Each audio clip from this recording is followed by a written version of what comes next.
साथियों नमस्कार। आज हम जानेंगे यूजीसी नेट परीक्षा के पेपर 1 सिलेबस के बारे में, जो कि बहुत ही महत्वपूर्ण टॉपिक है।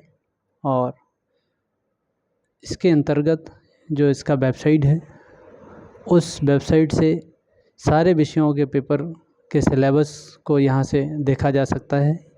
University grant commission, national educational testing net bureau इसका ऑफिशियल वेबसाइट है, जिसमें पेपर 100 इसका सब्जेक्ट कोड है। और यहाँ से इसको इंग्लिश वर्जन और हिंदी वर्जन दोनों में डाउनलोड किया जा सकता है।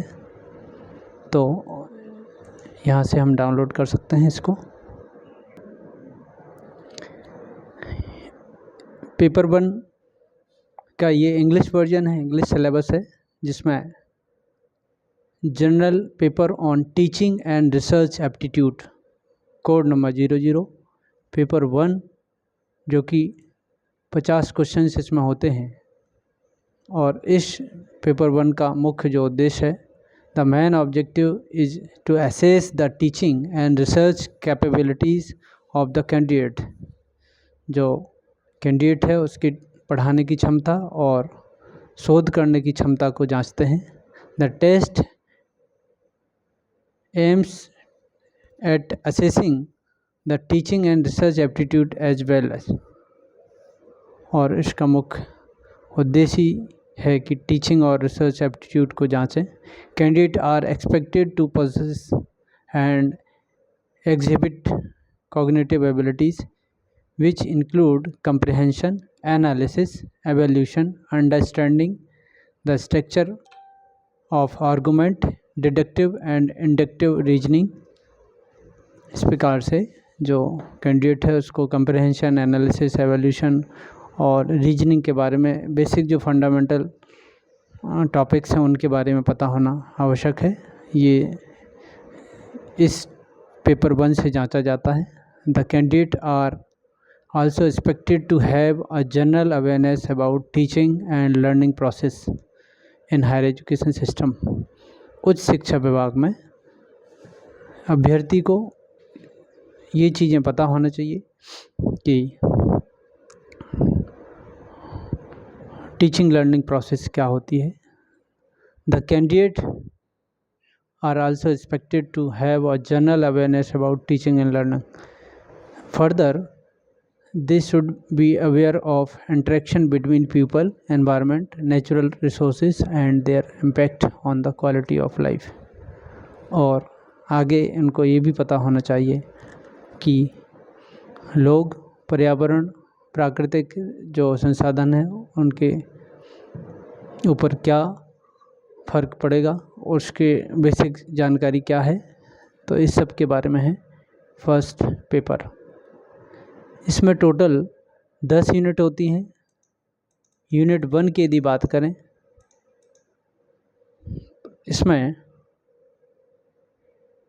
टीचिंग एप्टीट्यूड, जो कि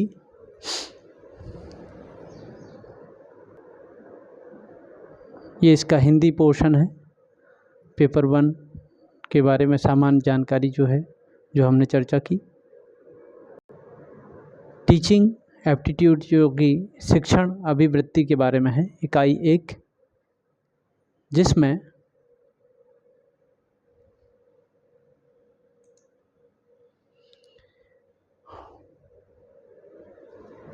teaching aptitude concept, objective levels of teaching, memory, understanding and reflective characteristics and basic requirements, इसके बारे में है। Learners characteristics, factors affecting teaching related to teacher learner support material, instructional facilities, learning environment and institution। Next, method of teaching in institution of higher education, higher learning, teacher centered versus learner centered method, offline versus online method, स्वयं Prabha and MOOCs, इस सभी के बारे में basic concept clear होना ज़रूरी है। साथ ही teaching support system, traditional, modern and ICT based, evolution system, elements and types of evolution, evolution in choice-based credit system in higher education, computer-based testing, innovation in evaluation systems। ये unit 1 का portion है। ये सारे topics को अच्छे से तैयार करें, अच्छे से समझें, ताकि जो 5 प्रश्न इस यूनिट से पूछे जाएं तो सभी के उत्तर सही हों। यूनिट 2 का जो टाइटल है रिसर्च एप्टीट्यूड, जो कि ये इंग्लिश में है, और हिंदी में यदि बात करें तो शोध अभिव्यक्ति। इसमें शोध अर्थ, प्रकार, विशेषताएं, शोध पद्धतियां, शोध के चरण, शोध प्रबंध एवं आलेख लेखन, शोध में आईसीटी का प्रयोग, शोध नैतिकता। रिसर्च का basic meaning, method of research, steps of research, thesis, article writing, application of ICT in research, research ethics, इस सब के बारे में है। तो ये चूँकि हायर एजुकेशन का पढ़ाने के लिए ये एलिजिबिलिटी टेस्ट कराया जा रहा है, तो बेसिक रिसर्च एप्टीट्यूड के बारे में नॉलेज होना ज़रूरी है।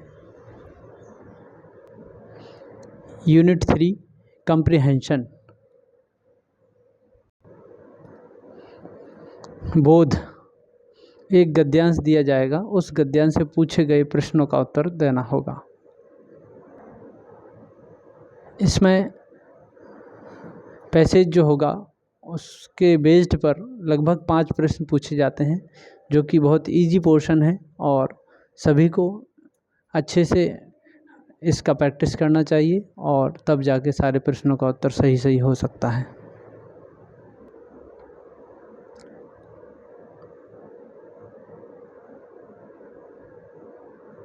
Unit 4 communication. Communication meaning, types, effective communication, barriers to effective communication, mass media and society. इकाई 4 संप्रेषण, जिसमें संप्रेषण का अर्थ, प्रकार, अभिलक्षण, प्रभावी संप्रेषण की बाधाएं, जन, मीडिया एवं समाज। ये टॉपिक भी काफ़ी हद तक सरल है, यदि अच्छे से तैयारी की जाए तो इसके भी सारे प्रश्न ठीक किए जा सकते हैं। नेक्स्ट टॉपिक,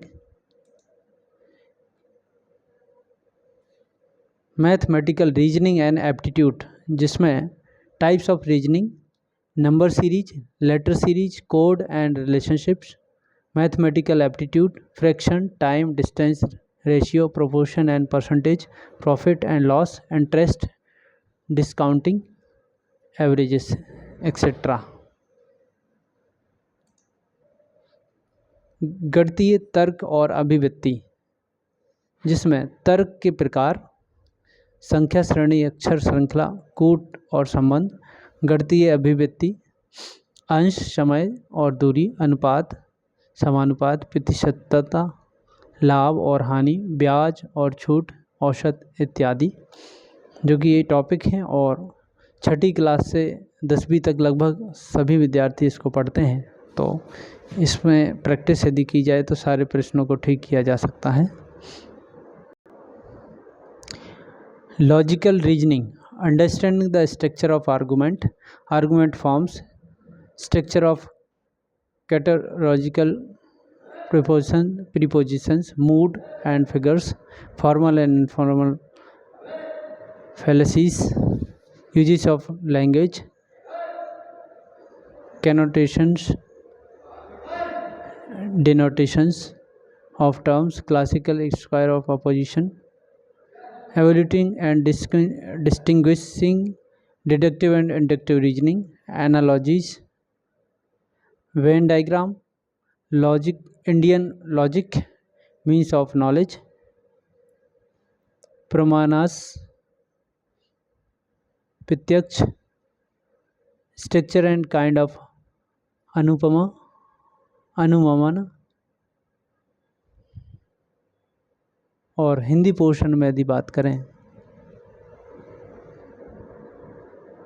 युक्ति एक तर्क, युक्ति के ढांचे का बोध, युक्ति के प्रकार, वेन का आरेख, भारतीय तर्कशास्त्र, प्रमाण अनुमान की संरचना, इस सब के बारे में है। लॉजिकल रीजनिंग का भी पोर्शन काफ़ी हद तक हम स्कूल टाइम से और कॉलेज टाइम में इसको पढ़ते हैं, तो इसका यदि अच्छे से बुक से और प्रैक्टिस किया जाए तो काफ़ी हद तक इसके सारे प्रश्नों को ठीक किया जा सकता है। Next topic, unit 7, data interpretation, sources, quantitative and qualitative data, graphical representation, bar, histogram, pie chart, table chart and line chart and mapping of data, data interpretations, data in governance। आंकड़ों की व्याख्या, आंकड़ों का स्रोत, प्राप्ति और वर्गीकरण, गुणात्मक और मात्रात्मक आंकड़े, चित्रवत वर्णन, bar chart, histogram, pie chart, table chart, रेखा चार्ट, आंकड़ों का मानचित्रण, आंकड़ों की व्याख्या करना, आंकड़े और सुशासन। इस प्रकार से यूनिट 7 भी काफ़ी हद तक इजी है। यदि इसका प्रैक्टिस किया जाए तो लगभग 5 प्रश्न ठीक कर सकते हैं। It needs practice, practice and practice. Next unit 8th one, ICT, information and communication technology, ICT general abbreviation and terminology. जितने भी ICT से रिलेटेड एब्रीविएशन हैं, शॉर्ट फॉर्म है, फुल फॉर्म है, उन सभी को अच्छे से स्टडी करें और उससे संबंधित जो शब्दावली है उसको पढ़ें। तो 1-1, 2-2 नंबर के जो प्रश्न हैं काफ़ी हद तक ठीक किया जा सकता है। Basic of internet, intranet, email, audio and video conferencing. ये आज के दौर में बहुत ही ये टॉपिक सरल है, क्योंकि हर कोई internet, intranet, email, audio, video, VC इन सभी से अवेयर है। साथ ही डिजिटल इनिशिएटिव इन हायर एजुकेशन, हायर एजुकेशन में डिजिटल इनिशिएटिव क्या हैं उसके बारे में भी काफ़ी हद तक लोगों को पता है। ICT and governance. और हिंदी में यदि बात करें, सूचना और संचार प्रौद्योगिकी, ICT सामान्य संक्षिप्तियाँ और शब्दावली, इंटरनेट, इंट्रानेट, ईमेल जो कि हम चर्चा कर चुके हैं, श्रव्य दृश्य कॉन्फ्रेंसिंग। उस शिक्षा में डिजिटल पहले, ICT और सुशासन। Unit 9, people development and environment, development and environment, millennium development and sustainable development goals, human and environment interaction, environmental issues, local, regional and global, air pollution, water pollution and soil pollution, noise, waste, solid, liquid, biomedical hazards, electronic, climate change and its socio-economic and political dimensions, impact of pollution on human health, natural and energy resources, solar, wind, soil, hydro, geothermal, biomass, nuclear and forest, natural hazards and disasters, mitigation strategies, Environmental Protection Act 1986, National Action Plan on Climate Change, International Agreement Efforts, Montreal Protocol, Rio Summit। इस प्रकार से जो unit 8th one है, जो कि हम बचपन से ही इसको पढ़ते आ रहे हैं, पॉल्यूशन के बारे में और बहुत सारे क्लाइमेट चेंज के बारे में, एनर्जी के रिसोर्सेस के बारे में, तो इसको अच्छे से प्रैक्टिस करेंगे तो काफ़ी हद तक ये यूनिट से सारे प्रश्नों का सही जवाब दे सकते हैं। Convention on biodiversity, Kyoto protocol, Paris agreement, international solar alliance. लोग, विकास और पर्यावरण, जिसमें हमने अभी चर्चा की, विकास और पर्यावरण, मानव और पर्यावरण व्यवहार, समविहार, पर्यावरण परक मुद्दे, मानव स्वास्थ्य पर प्रदूषकों का प्रभाव, प्राकृतिक और ऊर्जा के स्रोत, प्राकृतिक जोखिम और आपदाएं, पर्यावरण संरक्षण अधिनियम 1986 जिसमें मॉन्ट्रियल प्रोटोकॉल, रियो सम्मेलन, जैव विविधता सम्मेलन, क्योटो प्रोटोकॉल, पेरिस समझौता, अंतर्राष्ट्रीय सौर संधि, इन सारे टॉपिक को यदि प्रैक्टिस करें और बार बार पढ़ें और कंसेप्ट क्लियर करें तो सारे प्रश्नों के जवाब ठीक हो सकते हैं और यूजीसी नेट पेपर 1 को बड़ी आसानी से क्रैक किया जा सकता है। साथियों, मैंने 3 बार यूजीसी नेट क्लियर किया है, एक बार जेआरएफ, तो काफ़ी अच्छा अनुभव रहा और लगभग ये जो 10 यूनिट है काफ़ी सालों से एक जैसा ही सिलेबस है, थोड़ा बहुत चेंजेस होता है। यूनिट 10 हायर एजुकेशन सिस्टम, उच्च शिक्षा तंत्र, institutions of higher learning and education in ancient India, evolution of higher learning and research in post independence India, oriental conventional and non conventional learning program in India, professional teaching technical and skill based education, value education and environmental education, policies, governance and administration.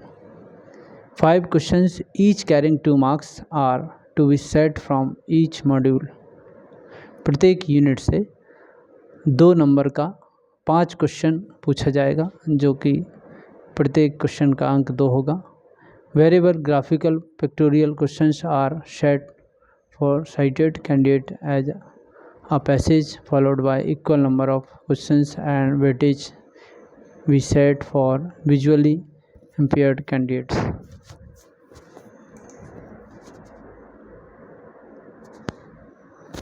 उच्च शिक्षा प्रणाली में उच्च अधिगम संस्थाएं और प्राचीन भारत में शिक्षा, स्वतंत्रता के बाद भारत में उच्च शिक्षा अधिगम शोध का उद्भव, भारत में प्राच्य पारंपरिक गैर पारंपरिक अधिगम का कार्यक्रम, व्यावसायिक तकनीकी और कौशल आधारित शिक्षा, मूल शिक्षा और पर्यावरण शिक्षा, नीतियाँ, सुशासन, राजनीति। इस प्रकार से 10वीं यूनिट भी काफ़ी हद तक यूजी और पीजी में हम सभी अलग अलग पाठ्यक्रम में इसको अध्ययन करते हैं। काफ़ी हद तक ये सरल टॉपिक हैं और प्रैक्टिस की आवश्यकता है। टिप्पणी, प्रत्येक यूनिट मॉड्यूल से 2-2 प्रश्नों वाले 2-2 अंकों वाले 5 प्रश्न तैयार किए जाएंगे। यदि दृष्टिबान परीक्षार्थी के लिए ग्राफ चित्र वाले प्रश्न तैयार किए जाते हैं तो दृष्टिबाधित परीक्षार्थियों के लिए उतने ही अंकों वाले प्रश्नों के अवतरण दिए जाएंगे। ये टिप्पणी थी। कुल मिलाकर पेपर 1 का जो सिलेबस है काफ़ी सालों से एक जैसा है, थोड़े बहुत चेंजेस होते हैं और अच्छे प्रैक्टिस की आवश्यकता है। आप लोग उपकार, अरिहंत और अन्य राइटर्स की भी, अन्य पब्लिकेशंस की बुक को रेफ़र कर सकते हैं और ख़ुद का नोट्स तैयार करके अच्छे से तैयारी करें। यदि आपको दी गई जानकारी से कुछ लाभ मिले ज़रूर आप कमेंट करें। यदि आपके सुझाव हो तो भी कमेंट करें। आपने समय दिया, बहुत बहुत धन्यवाद। जय हिंद, जय भारत, बहुत बहुत शुभकामनाएं।